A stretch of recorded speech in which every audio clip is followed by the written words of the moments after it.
Shalom and welcome. This episode will cover the question, what is Abraham and the ancient Israelites' YDNA haplogroup?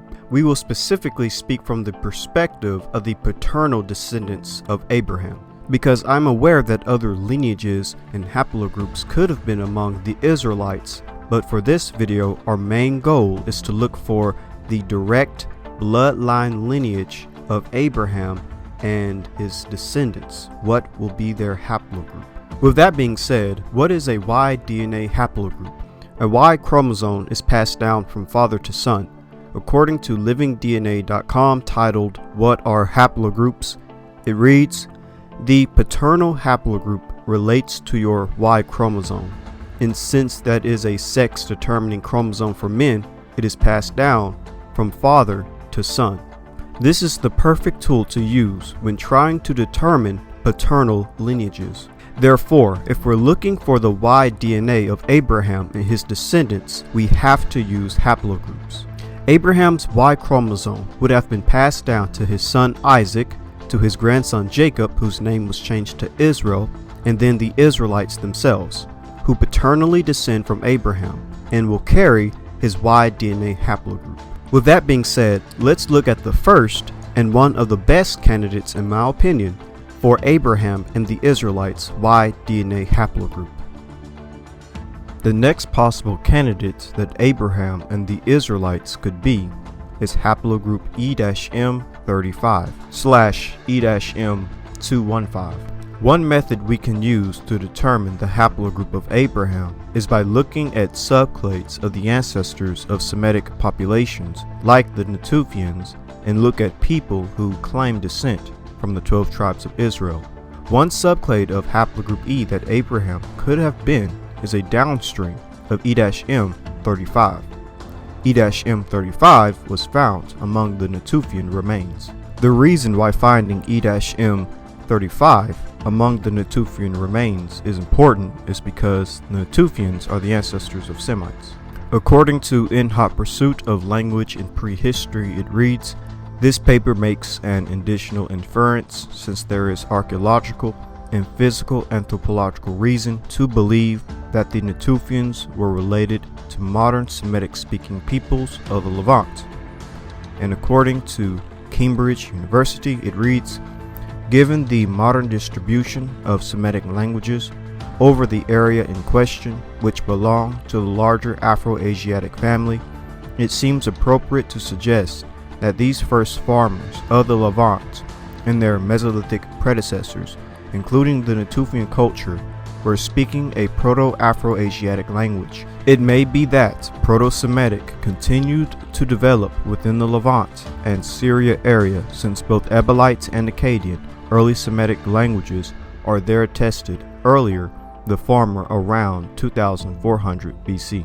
And according to Y chromosome diversity characterizes the Gulf of Oman, it reads, the role of the Levant in the Neolithic dispersal of the E3B1-M35 sublineages is supported by the data. So haplogroup E-M35 has had a long and ancient presence in the Levant, which happens to also be the homeland of Semitic populations, where Semites will also disperse from the Levant going into Mesopotamia and Arabia. According to the Bayesian phylogenetic analysis of Semitic languages, identifies an early Bronze Age origin of Semitic in the Near East, and it reads, we estimate that Semitic had an early Bronze Age origin, approximately 5,750 years before present, in the Levant, followed by an expansion of Akkadian into Mesopotamia. With that being said, Abraham could have been E-M35, which is also found among many Jewish populations and Arab populations today. E-M215 and E-M35 are quite common among Afro-Asiatic speakers. The linguistic group and carriers of E-M35 lineage have a high probability to have arisen and dispersed together from the Afro-Asiatic homeland. Amongst populations with an Afro-Asiatic speaking history, a significant portion of Jewish male lineages are E-M35.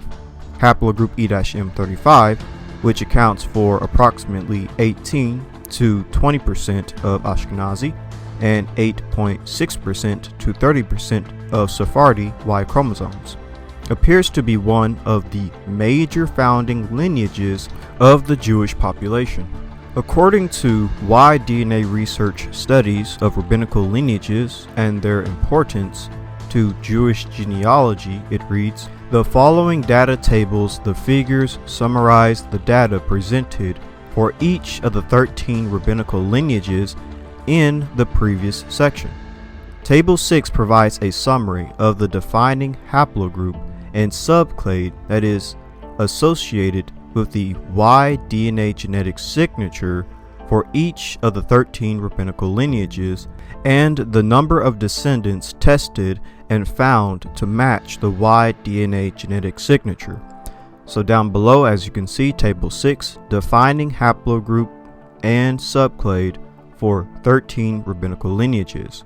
And as you can see, 3 of them have E-M35. Figure 1 presents a graphical depiction of the defining haplogroup and subclade for each of the 13 rabbinical lineages and the percentage of the total number of YDNA tested descendants in all studies belonging to each haplogroup. It does not reflect the percentages at which these haplogroups naturally occur in the Jewish population. Another 3 lineages, or nearly 1/4 of them, 23.1%, belong to the E-M35/E-L117 haplogroup. E-L117 is the previous haplogroup classification for E-M35. This is right in the middle of the range of 15 to 30% that has been cited as the percentage of all Jewish men who belong to the E1B1B E-M35 haplogroup. Table 7 presents a summary of the main number of genetic matches at 37 STR markers for the tested descendants for each of the 13 rabbinical lineages. These main numbers of genetic matches for each rabbinical lineage are depicted geographically in Figure 2. And as you can see down below in Table 7, the 3 families with E-M35 and the number of their descendants. As shown by the data in Table 7 and Figure 2, there is a great deal of variation in the number of genetic matches among the various haplogroups, ranging from a mean of 7 genetic matches for the lineage descending from Rabbi Yechiel Michael of Zlotchov E-M35 haplogroup to a main of 436 genetic matches for the Wertham Gitterman Hasidic dynasty E-L117 haplogroup. We might be able to even narrow down the specific subclade of E-M35 that Abraham could have been a part of by looking at Jewish populations with E-M35. According to the paper titled Connections Between the Jewish Clusters and Subclades of Haplogroup E1B1B1, and it reads, "The existence of common S&P mutations for a number of clusters, subclades, and unclassified members of haplogroup E1B1B1 was suggested. TMRCA of common branches of several Jewish clusters was calculated. The hypothesis of their origin was put forward. There are 7 Jewish clusters in haplogroup E1B1B1, E1B1B1-C, E1B1B1-D, E1B1B1-D1, E1B1B1-A, E1B1B1-B, E1B1B1-C, and E1B1B1-E. These clusters include a total of about 20% of all Jewish men. It was of interest to determine their ancient origin, whether they are on the same branch with other unclassified haplotypes and clusters of haplogroup E1B1B1, mainly scattered in the Arabian Peninsula, North and Northeast Africa, and Western Europe, or with subclades whose geographical distribution is relatively localized. E1b1b1b, North Africa, and the maritime countries of Western Europe, and E1b1b1c, Eastern Mediterranean.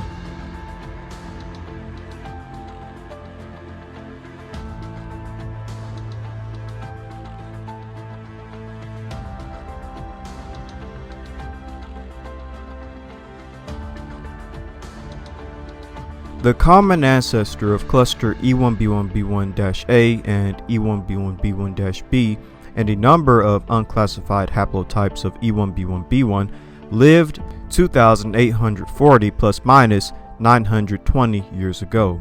That is, in the time of the existence of the Jewish nation. The common ancestor of this branch lived in the Middle East, judging from the geography of modern carriers of the haplogroup E1b1b1c1a. The presence of two Jewish clusters in this branch may be indicative of its Jewish origin.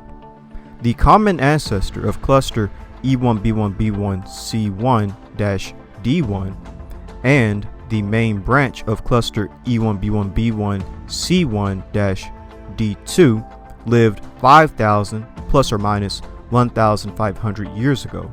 That is before the emergence of the Jewish nation.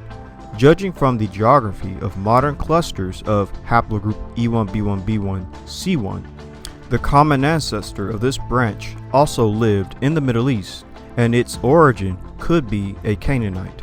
The common ancestor of cluster E1b1b1-C and E1b1b1-D and two haplotypes E1b1b1 from Western Europe lived 5,000 plus or minus 1,600 years ago.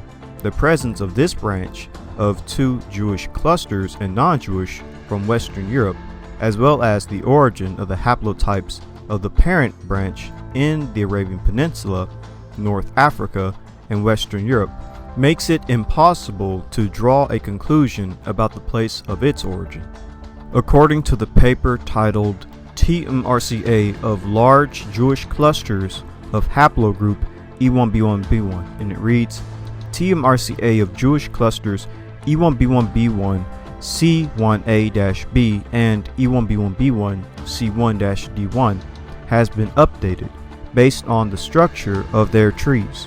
A hypothesis on their origin in Europe has been put forward. It has been shown that these two clusters could not arisen simultaneously. There are 7 Jewish clusters in haplogroup E1b1b1, 2 large E1b1b1 C1-D1 and E1b1b1 C1a-B. Included a total of over 60% of the Jews of haplogroup E1b1b1, or 14% of all Jewish men. Members of these clusters share their places of origin Eastern and less frequently Western Europe. The samples represent the countries of origin of their members: Belarus, Poland, Lithuania, Russia, Ukraine, Germany, Great Britain, Italy, Holland, Austria-Hungary, Slovakia, Moldova, Armenia, and Israel. Single participants from Armenia and Israel might point to the migrations of the 20th century, not the era of clusters arising. TMRCA of cluster E1b1b1 depends on the tree shape and is within 1,280 through 1,840 years without confidence interval. That is, supposes the emergence of a cluster or in the Roman Empire, where most of the Jews were dispersed after the destruction of the Jerusalem Temple 70 CE, and especially after the defeat of Bar Kokhba uprising 135 CE, or in the early Middle Ages during the formation of the first Ashkenazi Jewish communities. So with all that being said, for the most part, one of the major haplogroups among the Jewish population is haplogroup E-M35. Most genetic papers admit this common fact, even when other haplogroups are mentioned, such as haplogroup J, T, or R. Haplogroup E is always seen as one of the major and main haplogroups out of the lesser ones. According to Genetic Ancestry Jewish from Jewish Virtual Library, it reads, haplogroup E-M35 and haplogroup J-12F2A fit the criteria for major Ashkenazi Jewish founding haplogroups. Because they are widespread both in Ashkenazi Jewish communities and in the Near East populations, and occurs at much lower frequencies in European non-Jewish populations. And according to the paper titled A Mosaic of People, the Jewish Story, and a Reassessment of the DNA Evidence, and it reads, an explanation of recent DNA studies clarifies the probable origins and history of haplogroup E3b among Jewish populations. One important study by Cruciani explores and refines the origins and distribution patterns not only of E3b, but of the entire E haplogroup. In a study that presented frequencies of haplogroups J and E among various groups, including both Ashkenazi and Sephardic populations, researchers found 14 out of 77 Ashkenazim, 18.2%, were E3b, while 12 out of 40 Sephardim were E3b, 30%. Bihar 2004 deemed subclade E-M35 a major founding lineage among Ashkenazim.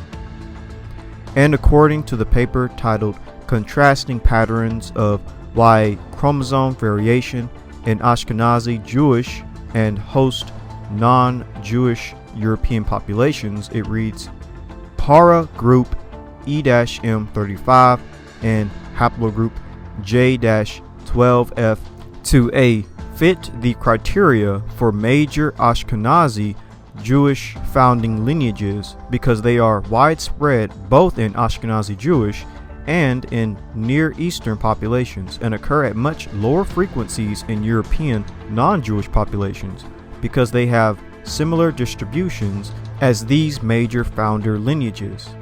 And according to the paper titled YDNA Genetic Structure of the Sevron Bindi Hasidic Dynasty, and it reads, genetic genealogy study focused on the YDNA pedigree of the Sevron Bindi Hasidic Dynasty from Ukraine and Bessarabia during the 19th century. Genealogical and Y chromosome genetic data are presented.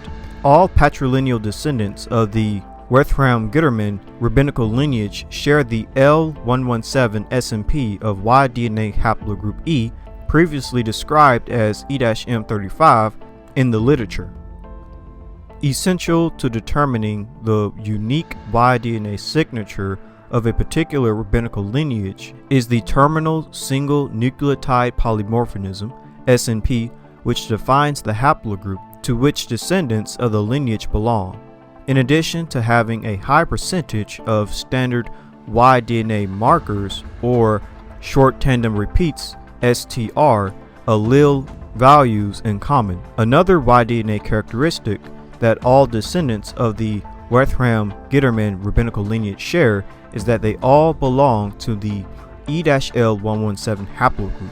The E-L117 haplogroup was previously known as E-M35 and has been referred to in the literature as E1B1B1. According to the International Society of Genetic Genealogy, ISOGG, the National Geographic Genographic Project E1B1B1 may have arisen instead in the Near East or the Middle East and then expanded into the Mediterranean with the spread of agriculture. Haplogroup E-M35, which accounts for approximately 18 to 20% of Ashkenazi and 8.6 to 30% of Sephardi Y chromosomes, appears to be one of the major founding lineages of the Jewish population. E-M35 has been observed in moderate numbers among individuals from Ashkenazi, Sephardic, and Samaritan communities having traditions of descending from the tribe of Levi, suggesting that the E1B1B1 men claiming to be Levites may have existed in Israel before the diaspora of 70 CE. If you go to Family Tree DNA and type in Jewish E Project YDNA Classic Chart, you will see that Ashkenazi, Sephardi, Mizrahi Jewish men around the world have haplogroup E. I took a few screenshots of the results, but if you go to the website, you'll get to see the full list of many Jewish people who in fact have haplogroup E. Jewish E Project, formerly Jewish E3B Project, YDNA Classic Chart. For genealogy within the recent 15 generations, STR markers help define paternal lineages. YDNA STR markers mutate often, enough that most men who share the same STR results also share a recent maternal lineage. This page displays Y chromosome DNA YDNA STR results for the project. It uses the classic format. The columns display each project member's kit number, paternal ancestry information according to project settings, the paternal tree branch, haplogroup, and actual STR marker results.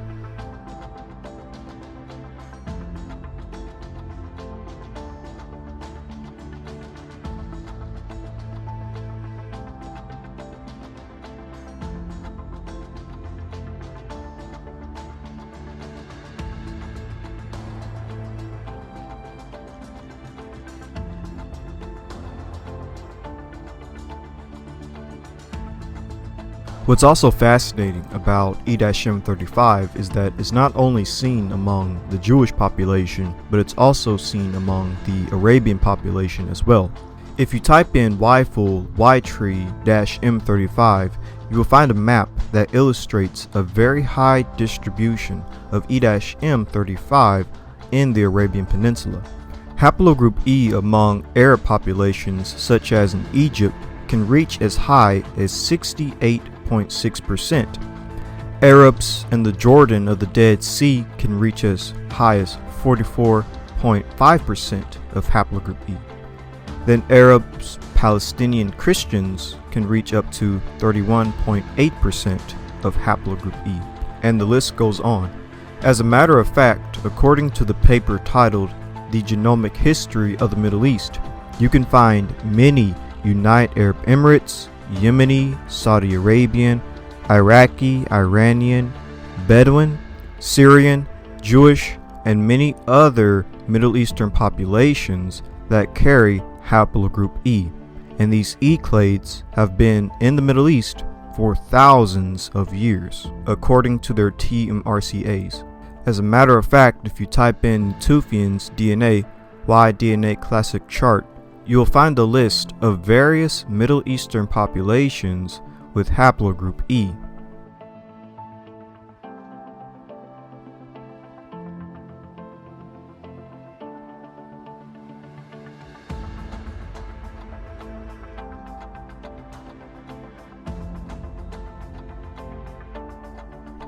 If you go to SNP Tracker and type in E-M35, you'll see a very interesting distribution of haplogroup E in the Middle East and the Arabian Peninsula, as well as the Mediterranean, and E-M35 seems to have dispersed in the Levant, going all throughout the Fertile Crescent.